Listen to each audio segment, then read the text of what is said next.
Hey y'all, Jason here again from the D2. We're really excited to be coming back to you again with the second season of the D2 Talks. Today Fabio is going to be talking with Bartosz Domiczek from Poland. If you like this video, make sure to go back and check out season 1 of the D2 Talks. Make sure to subscribe if you haven't done already, and we'll see you next week. 1, and we're starting with the recording. Bartosz, very nice to have you on the show. How are you, man? Yeah, I'm great today. Thank you for having me here. Today I have Bartosz Domiczek. I said that right? Yeah, that's perfect.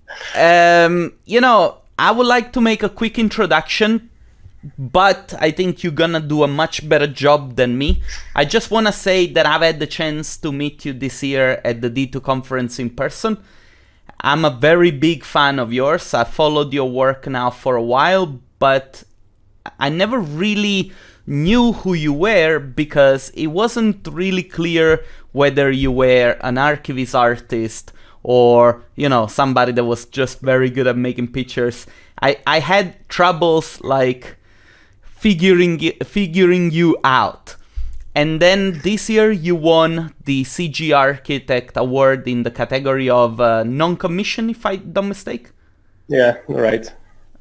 Bartosz, let's just start with this interview. You have 2 minutes to introduce yourself. It's not gonna last 2 minutes, I'm pretty sure. So just go for it. Okay, so generally I'm educated architect with some artistic background. I mean, I was doing kind of artistic stuff since my very early years. And I was working a bit in architecture, a bit in Denmark and then in Poland. And I liked this profession, but then I found myself in the job that didn't appeal to me and it was the most stressful period of my life. So I slowly and organically turned into CGI and I started my company 4 years ago. At the beginning, I was picking up a lot of various commissions, like spanning from advertisement to cinema production, but then I decided it's not so effective business-wise because I had to establish a new know-how each and every time. And it was too much for one person, so I became more oriented on ArchViz, and I think I'm about 90% ArchViz at the moment, and that's what I like the most, and that's what I'm educated to do also. So great, I think. And here I am talking with you. So Now tell me, this was a very significant year for you in terms of achievements. You've been speaking at conferences, you won prizes. Can you tell me a little bit more about all of it? Okay, so it was intensive year in terms of like appearing in the community. Not so much commercially, because I think I was already commercially established. So not really huge changes in this department. But time comes by, so maybe something happens and will change significantly. But that's okay. And as for community appearances, it started up from my starting in Ron Beckerman's 3D challenge, winning it. And then this project got a lot of traction within the industry and especially in Poland, also outside the industry. Until now it was featured in over 50 sources, even in beauty magazines for some reason, and major Polish newspapers, television, radio, things like that, so great. And due to this also, appearances and conferences and here at yours. So that's the short story of just one project that can boost you. It can make a difference, huh? Yeah, it can. I love this about you. I mean, I recall exactly the moment that I introduced myself to you. We were on the side of the conference room of the D2, and when I read your name, I was like, oh my god, I'm such a huge fan of your work, and I had no idea that you were actually coming. Sometimes, it just slips away that somebody's coming to the conference. In your case, it was because of the CG Architects Award, but I really remember the time that we met. And I'm saying this because the next question is about, remembering the time that you said, okay, I'm going to be an archivist artist. And I want you to tell me this simply because very often people, I feel like they don't have the courage to tell to themselves, okay, this is what I have to do and this is how I'm going to continue my career. So I would like you to tell me your... Yeah, right. Yeah, I think there are a few levels of my realization about who I want to be. And I repeat a part of my story from academy days. So at first, in my late teens, my rebel years, long hair, listening to metal music and things like this, I was hitchhiking a lot, like for 2-3 months, sometimes alone, sometimes with some friends, and usually on a very low budget, like up to 2-3 euro per day, including everything, sleeping, eating. So yeah, so really low budget. Definitely not enough to provide a balanced and nutritious diet for young boy. So it was one time when I got stuck sick in a cave in Turkey, and I lost during this trip nearly 15 kilo, which was over 20% of my body mass at the time.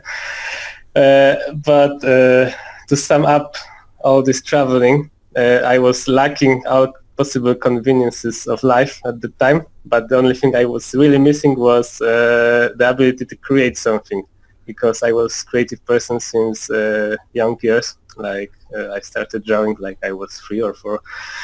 So that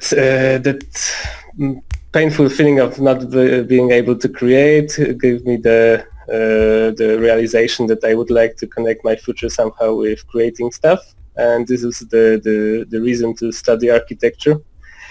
And I liked its relation between artistic side and pragmatic side, and how it's related with spatial aspect of reality, which is really important for me due to my childhood dreams. It was also a part I was talking about at my academy days presentation.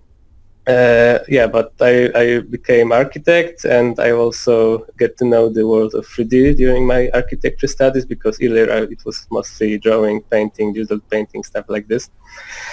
But the work of architect in Poland was stressful and not really appealing. So that was the time I decided to focus more on CGI, which was way less stressful and more appealing to me at the time.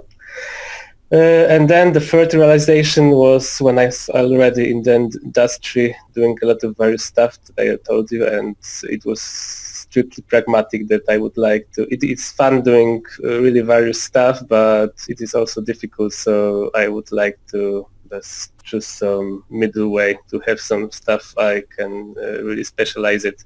So I think there are like 3 levels of realization, and who I want to become in the future. That's kind of my path in the short view. The 3 levels of realization. I like that. Now, this is very inspiring, because very often the stories that I hear from other artists are pragmatically connected to the job itself, and there isn't much poetry to it. And I don't know. It was never about the business, actually, for me. It was about this like internal artistic condition that I have to steam off the pressure. I need to maybe I tell you about these dreams, because they are driving me until this time.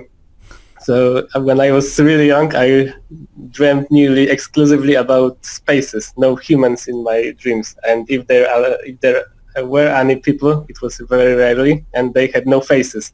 And everything was focused on space, about experiencing space. So I think the entire life after this is somehow rooted in those dreams, that they are still influencing me, although it was like, 15, 20 years ago or more even. Some people are going to find this super weird, but yeah, I guess. I remember there was a time during my studies in architecture where I was dreaming of shapes talking to me. And it was scary because, you know, I remember like huge, massive cubes and, you know, things that I did not understand. And they were talking to me and they were like, yeah, we are made like this. And I was like, I should probably let go of architecture a little bit. Yeah, but maybe it was just your fatigue with university. I sometimes have this fatigue with ArcGIS and rendering, and I just think that the leaves in the real flowers have shifted opacity mask, and I see some wrong anti-aliasing, although it's perfect because it's real world. So, you know, when you work so much that you start to look around and you need to pan with your mouse? Because otherwise you cannot look around.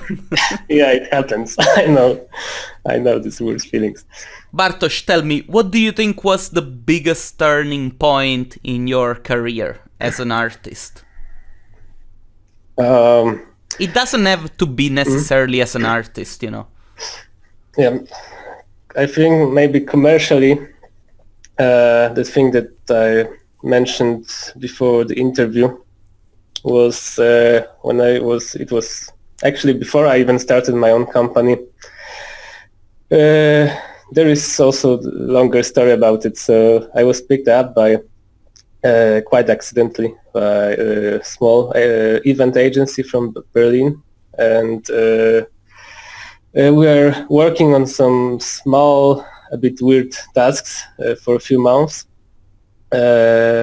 It was a rather cheap job. With a lot of my colleagues would turn it down. But as I said, I was just starting. I didn't even have a website, so I picked up everything that was available.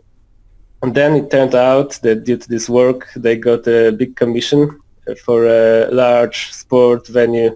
It was actually the refurbishment of the industrial hall in Berlin, 6,000 square meters. And because I had a lot of influence on the design in these trials for them, they wanted me to be the lead designer of this entire space, just out of the sudden. And it was the big turning point for me. I just they wrote me an email. I had to fly to Berlin in 12 hours from receiving the email, so it was really crazy. I met, and it was for a really big major sportswear brand there. So I met a bunch of people there. They were really stressed out, and I found out they want to finish the entire project until the Champions League final, which that year was held in Berlin. So it was a great chance for the brand to show up. But the final was supposed to be about 10th of May, and it was already the half of March. And they had nothing. They just chose the venue, and they had no design, and they wanted also to build it. So I was really used to the situation in Poland when I just wait 2 months to get the building permission from authorities after submitting all the drawings. So I thought it's just hopeless. But I agreed to help them. And then there were like really manic 3 weeks that I was producing 10 to 15 renderings a day, like the constant cycle of feedbacks. And there's one funny story from that period that I had a birthday trip to Warsaw planned, and I didn't want to cancel it, but at the same time I had to keep producing this unimaginable number of images. So I took my laptop, and it was the bad idea from the start. But there was a situation, I was sitting on the main train station in Warsaw, and then there was a bomb alert, and everybody was evacuated, everybody but me, because I was plugged in and was rendering in the center. And so fortunately there was a false alert, but yeah, our job can be dangerous. But we managed to do it, and since then we're working on maybe 20 plus big projects with designing, and it is really good for me in terms of finances, because they are really well paid jobs, very manic, but also very well paid, and they allow me to, for example, work for them 1 month and then spend 2-3 months on doing whatever I like, also focusing on personal work, improving, developing. So I think that it really grounded my position somehow financially, giving me the peace of mind.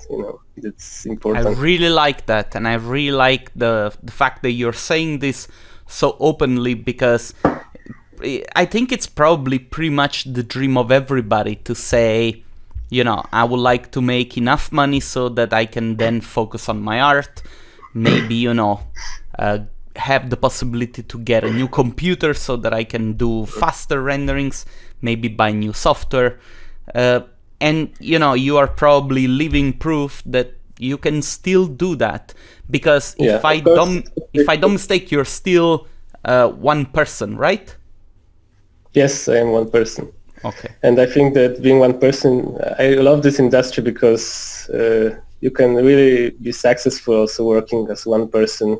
The ceiling is very high. So I worked in the past, especially in cinematic productions within bigger companies, usually as a freelancer with these companies, but it wasn't for me because I think I like to feel my influence on the final product, the final outcome that comes. I like to feel that it's mine, that it's somehow my statement. This is really amazing. I'm really proud and happy for you. Okay, let's move to the next question. I would like to ask you, and hopefully, this will go to prove some of the things that we have already discussed in the past, with other videos. To what do you attribute your personal success, and what do you think it is about your work that makes the difference when compared to the one of others? Well, it's hard to answer, but I think everybody should be faithful to themselves, and to, I don't know, every few months ask the questions about where they are, what they would like to be, what they would like to do, how to achieve it. The mutability is very important, so everything changes. And first and foremost, you must understand yourself and what are your drives, what do you love to do, what gives you the satisfaction, and sometimes you need to make a step back and just agree about the position when you are, because you make you happy. You don't need to chase some unimaginable goals that the world tells you that you have to be the best. So you don't have to be the best. You just need to feel good where you are. So it's the most important, I think, for me. If you allow me, as an external eye, I think that also in your case, there is an ability to, as you said, you're also a designer and you make your own designs. And I think that kind of like artistic deformation, if you like, kind of spills into the architecture visualization work that you do, because, it's the images that you do, I think they have a very strong design imprint. And very often I don't see this in images of other artists, simply because what I see other artists doing is just, doing a representation of what the client project is. Instead, with you, I always see something a little bit more. Maybe this is just a biased opinion that I have, because, I looked and studied your work for a very long time. But I really think that this is an important part of the stuff that you do. Maybe I'm wrong. Maybe also I mentioned in my academic days talk about some kind of indirect and direct inspiration. And direct inspiration, of course, they obviously are looking at some other artwork and it pushes you into doing something.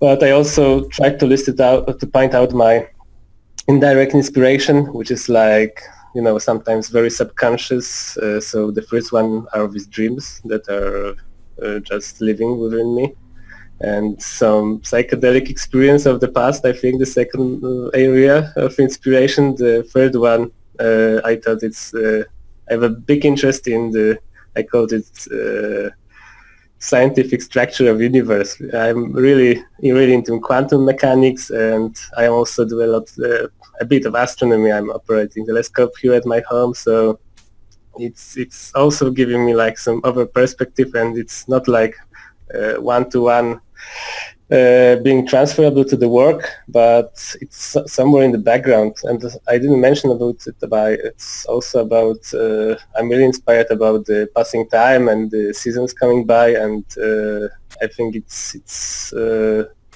also this everlasting thing that influences me a lot. So I think these are just little bricks that everybody have, and people should, I don't know, understand them and try to process them and transfer them somehow in the outcome. Sometimes it happens on the subconscious level, but it's great. It makes us all different. You're totally right. And to be honest with you, this is giving me a lot of ideas for maybe another interview or another interaction, maybe on the other channel, because, we try to keep a certain output on the work that we're doing here. But I would like to pick your brain and maybe talk about this stuff more extensively, because I think that it's still very much missing within the community, the ability to have conversation of this level, because sometimes artists really focus on the idea that you have to push buttons in order to do our job. But actually what you're saying is a lot more inspiring, because it isn't really about pushing buttons, but it's about looking at the world from a different perspective. And I really like that. But anyway, I'm happy that I like it. All right. Let's move a little bit, because believe it or not, we've been talking already for 22 minutes. Okay, let's move on then. You mentioned something about, stressful times, especially with that project in Berlin. Now, I have a question which relates to the topic of mental sanity, because, working in this field can be very stressful. You do very long hours. The clients have sometimes impossible requests. There is negotiation, compromising, all that kind of stuff. How has this been affecting you personally, and what are the things that you have learned for you to maintain, your mental sanity? So, firstly, the work here never was really so stressful for me as, for example, the work in architecture. Maybe because here I'm more the expert. When I was working in architecture, you were like subdued to the authorities. They were the last word, and it didn't feel right. But here, even if I am to produce really a lot of images, or some of them are, I had a lot of challenges, I must say. For example, I was presenting also at Academy Days one image that I had to produce the scene that was rendered in 200,000 pixels. And it was really huge, like several biomes, cities, and everything was connected. And then they wanted the scene in the day and night cycle, weather conditions. It was like a super huge project, and I was working alone on it. So, for example, one potentially stressful situation. The other one, this year I made the record of making 16 renderings in 8 hours, probably. So it's like just working, and you don't have a second to think. You're just like a machine. Yeah. So, but I never been in this situation so stressed like when I was working in architecture, because I felt like being the expert. And even if something failed, I knew that the client would understand it, because they ask about in most cases they ask about the impossible. So I think they have a lot of margin for the mistakes. But I always try to provide the best I can. I wanted to continue it, but I lost the track of my mind. I want to add one little thing, and maybe if you remember what you wanted to say, feel free to interrupt me. But somebody on another interview that I did, which at the time that we're having our interview, it's not published yet, was talking about how stress is related to not having control. And very often you do get into stressful situations because you don't have control. And then I was listening to an interview that was done to a airplane pilot. And the airplane pilot said the same, a lot of people are stressed when they travel on the plane because they're not the one driving the plane. You know, I think so. My wife has the same. So I think that's one of the definition of the stress. But also, I was also a bit stressed if I took up too much commissions, like doing 7 or 8 things at the same time. It's just hard to cope with it. Even if you have time and you don't have to hurry, it's hard to cope with it parallelly. I also used to be stressed about public appearances. Probably 1 year ago, I would be really stressed talking to you like this, but it's just experience and things. You just do what it's stressful for you, and it comes easier the next time. You just need to train it. You're totally right. Also, you are in a position where your work, it's now talking for yourself.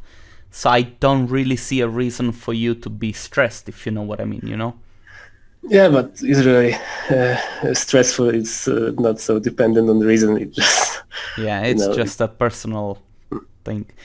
Do you consider yourself an entrepreneur?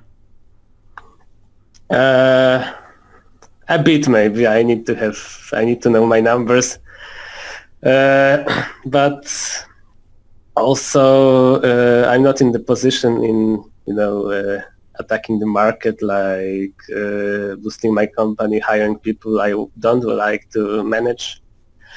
This would be also a really stressful situation to hire a lot of people and try to manage work for them, to be responsible for somehow their life, their income. So okay, then let me ask you, because I would be interested to know what is one of the things that as both an entrepreneur and an artist you find the most scary or maybe stressful. One could be hiring people if you had to, but I don't think you do, at least at the moment. Mm-hmm. Yeah, it would be, and the situation when there's the recession, the market goes down, and when you are working alone and have some savings, you just can spend this time on development, self-development. If there are no commissions, but if there are other people that are dependent on what you arrange, that's starting to be stressful situation. So. Yeah. You need to have a specific mindset to run the company, and I know a lot of people that got burnt off after 2 or 3 years of running it, that came back to doing freelance because it's just so much cozier. It's easier in a way. Well, it depends how you look at it. But anyway, okay, so let me ask, if you could go back in time, what would be the one thing that you would be changing about your life? And this can be personal, it can be professional. You're free to answer the way you like. Yeah, so my answer is, I think that's the really toxic way of thinking, and I never think like that about myself. Because you just can start going and regret everything in your life, but you are when you were, and you have to cope with the future, not with the past. I like to believe that I'm the best what I could be. Maybe one way that I like to put it is, I don't know if I would be alive now if I change something. It's like this alternated futures. If I go and change anything in my past, maybe I would be dead by now. It's You just could buy 10,000 bitcoins, but then got under the car. So yeah. Oh yeah, but bitcoins is definitely something that I would go back and then that I would sell in January 2019. Yeah, so I think the generic answer to this question is I would buy a bunch of bitcoins. Listen, now you mentioned already that you work on your own. Have you ever collaborated with people? If so, what are the characteristics that you appreciate the most in, colleagues or eventual freelancers that could help you, and people that you interact with? So I collaborated.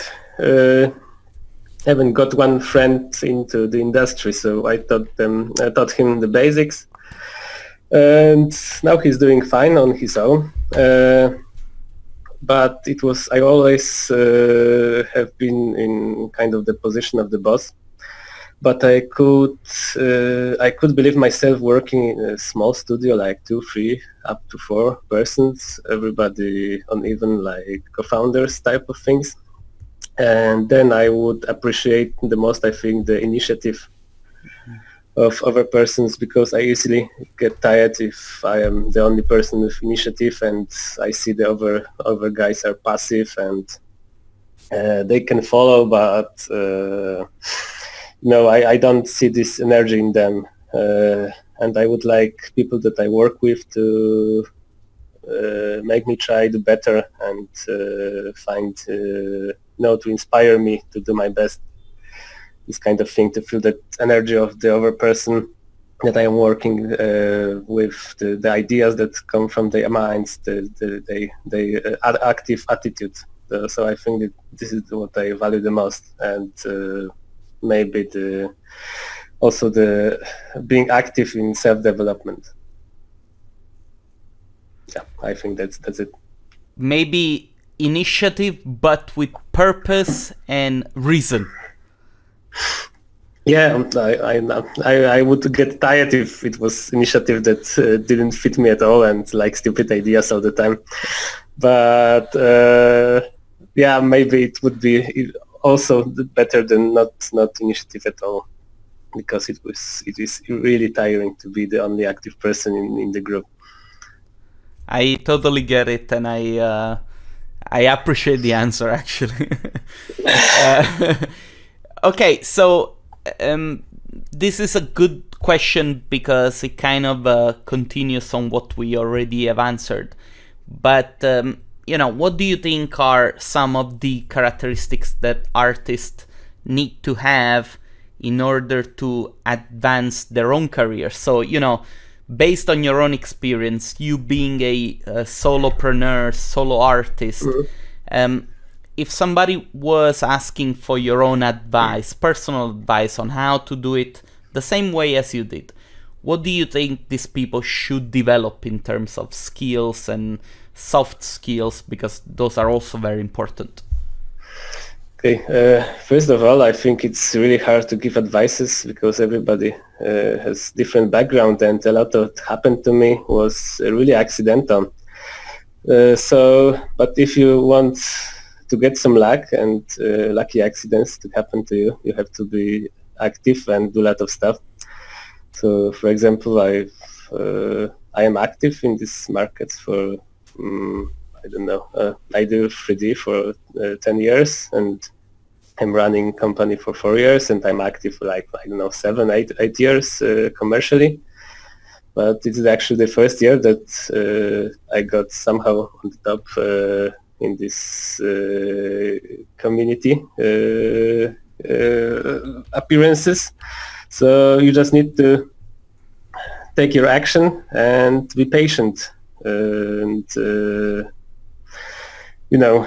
your work day after day. Try to be the best of yourself, grow as the artist, grow as the entrepreneur, but also be patient. It's important because sometimes you can wait years, and it's easy to get frustrated, especially when you start your company and don't have commissions, things like this. You don't have this economic peace of mind. It can get really frustrated. So you also need to figure out if it's the right time for starting the company, because I started the company when I was sure I'm getting the commissions. I was already getting them before that. So it wasn't like starting it to waiting. I just started it to, have it all legally sorted out. This is the main reason. I think this answer is a bit chaotic, but there are a lot of sides of this, and it's hard to give some few grounded advices. It's like so multifaceted.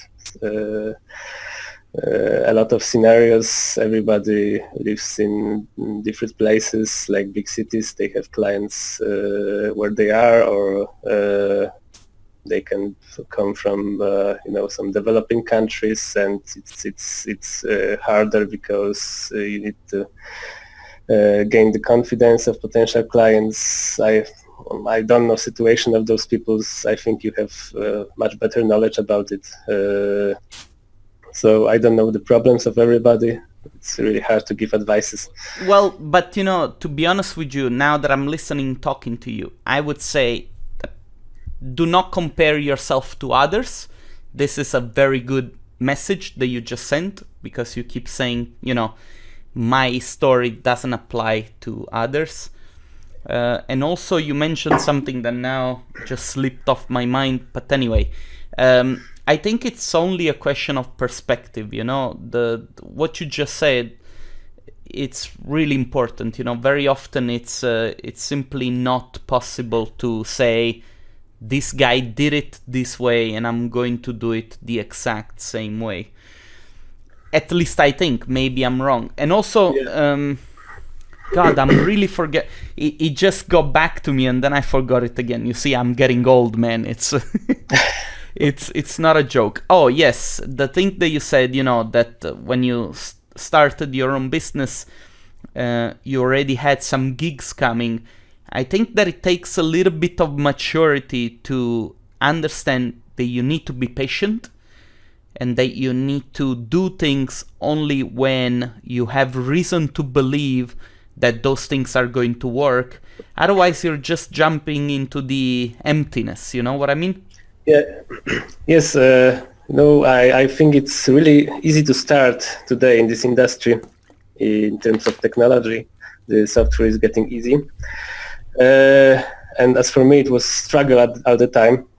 So maybe when you start now and you start to meet some obstacles, or the curve of learning is like flat and then goes up suddenly. So these obstacles that appear seems like much bigger than they usually are, and I was much more used to fighting the obstacles like the linear way. I remember one of my first paid commissions. It was like 8-9 years ago, and I just wanted, I think, €50 for it, and it was like 8 renderings. I just had no idea how to price it, so I wrote something like this. And I remember it was like 8 renderings of the industrial halls, and that was the time that I had to render the small regions because the render crashed out. So I was just alarm clock every 30 minutes in the night and waking up and moving this render region, and it took like the entire month to finish it just to get the €50. So everybody makes mistakes at the beginning, and we had no community to figure these things out. We were just like the lone souls all the way around. Which period was this? Which period? You mean it was like 2010, 2009? Okay, so about like 10 years ago. Yeah, I was at the architecture internship in Denmark. So of course my main time was working in architecture film, but also doing this side stuff, which was terrible. Guys I took my laptop to the office to render. Guys were looking like this the entire month, and I told them that it's for €50, and they were, wow, it's so crazy, guy. Well, yeah, you learned from your mistakes. The thing is that I understand that maybe 10 years ago you will make such a mistake because there was no information. But at the moment, definitely. At the moment, there is a lot of information. You should be a little bit more careful, Yeah, I know. You can easily get information about how much people charge, how they work, a lot of tutorials, how much the work take them to do. You had also these huge libraries of really good assets, which make work a lot easier today than it used to be. So I really think it's a great time to start within this industry. And it's really easy, to get like 70% of the top quality. It's kind of easy. And then it starts to get difficult to like squeeze this final 20-30%. It what makes a difference because very good or decent work. But there is really a lot of clients that willing to have some mid-range, just decent work. So there is the space in the market for everybody at the moment. Bartosz, I have one more question because believe it or not, we've been already going for this 40 minutes. My goal is always to keep them 30 minutes or less, but I fail all the time. It's okay. It's, right when you are having an interesting conversation. But anyway, from your own perspective, when you look at this industry, do you think that there is something that artists are still not understanding? Very often I can understand that this is a little bit of a tricky question. Myself, I always bring the same example, A lot of people go into this industry thinking they can simply get a job, when actually, get a job means that you go to an office and you wait for somebody to tell you what to do. This industry doesn't really work like this. You need to have initiative, you need to have purpose, and you need to understand what you do. You need to have competence, and you need to have the ability to do this on your own, This would be my advice. From your perspective, what do you think this advice should be? What do you think that people are still not getting? Of course, you have the better understanding what are the people's problem and what they are not getting. And of course, it's still artistic work, and artistic works are a bit specific because they can burn you off. Maybe it's not so common in ArchViz, but in creative agencies, it's especially in Poland, it's so usual that people after 2 years are just totally flat after being totally creative for 2 years, and they shift their careers entirely because they couldn't stay here. So firstly, it requires from you to be able to do in this creative environment, which can be sometimes tough, can suck your energy sometimes. But if you are born to do it, it will instead give you a lot of more energy instead of sucking it. And what could be else? Of course, you need to have this initiative not only for work but also to get to know new stuff, to develop your skills on your own, not because somebody paid you to do it, but because you want to get better. You have to think long term about your development because everything is changing so fast and there are new technologies coming in. So sometimes you need to decline some paid commissions in order to get better, so as not to stay behind in the future. It takes also a lot of planning, so it's not so easy as one may think. But at the moment, it's a very good moment, especially in Poland. There is also a lot of job in the companies, also in the slower ranks. So you have the possibility to nearly start from the zero and get educated and get the experience in this safe environment that you get just paid every month, and you have the peace of mind of growing instead of struggling day after day. Of course, the worst time can come, so start now instead of waiting. I think when the worst time will come, just have some savings, and this will be the time for working on yourself. Bartosz, listen, I really want to thank you for taking the time for doing this interview. I really, I wish for everybody who is listening to this to have the chance one day to get to know you in person, because I felt how humble you are, and I really like this about you. Also, you're a very funny guy in a way, you know. It's I don't know why, but the time that we had the chance to talk, it was really Thanks, Fabio. It was not really, so funny as you, but it was a really funny time. But anyway, I really hope to get to see you at the D2 conference again next year. I just want to thank you again. Now it is your time to say goodbye. If you want to say goodbye. Yeah. So, goodbye, guys. I hope you had a decent time with me. You can always write to me if you have some personal questions and stuff. I always try to answer you. I like the interaction with people. So. As always, I'm going to leave all your details in the description, so don't worry about it. All right. Dude, thanks a lot. I'm gonna stop the recording. Don't go anywhere. I'll talk to you in a second.